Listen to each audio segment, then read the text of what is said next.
మీలో ఎంతమందికి నిన్న కెప్టెన్సీ టాస్క్ చూసిన తర్వాత తనుజది చైల్డిష్ బిహేవియర్ అని ఎంతమందికి అనిపించిందో కామెంట్ చేసేయండి. సో ఎందుకంటే నిన్న అమ్మాయి చేసిన బిహేవియర్ కానీ, ఆ అమ్మాయి మాట్లాడిన మాట తీరు కానీ కెప్టెన్సీ టాస్క్లో నాకు చాలా చైల్డిష్గా అనిపించింది. చైల్డిషా, మెచ్యూరిటీ లేదా అని అయితే అనిపించింది అనమాట. ఎందుకంటే భరణి అన్న సపోర్ట్ చేయలేదని చెప్పేసి ఇష్టం వచ్చినట్టు వెనకాలకి వెళ్ళి మాట్లాడేస్తుంది అనమాట. అండ్ అలానే శ్రీనివాస్ సాయిని కూడా మొహం మీద ఏది పడితే అది మాట్లాడేస్తుంది.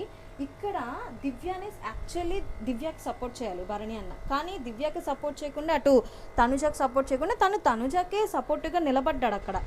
ఇండైరెక్ట్గా చూస్తే తనుజాకి సపోర్టివ్గా నిలబడ్డాడు, ఇటు దివ్యాకి సపోర్టివ్గా నిలబడలేదు. అయినా వెళ్ళి చాలా మెచ్యూరిటీగా ఆలోచించి దివ్య వెళ్ళి కూర్చొని భరణి అన్న దగ్గర మాట్లాడుతుంది. కానీ ఈ అమ్మాయికి వెళ్ళి తనుజాకి వెళ్ళి ఎక్స్ప్లెనేషన్ చేస్తున్నా కూడా వినకుండా వెనకాలకి వెళ్ళి రీతు చౌదరితో అండ్ అలానే మాధురి గారితో నేను ఇంతే, ఇంకా నాకు ఎవరు సపోర్ట్ చేయరు, ఎవరైనా సపోర్ట్ చేస్తారనుకున్నా కానీ ఇంకా హౌస్లో ఎవరిని నమ్మకూడదు అది ఇది అని చెప్పేసి ఇష్టం వచ్చినట్టు చైల్డిష్గా మాట్లాడుతున్నట్టు అయితే అనిపించింది అనమాట.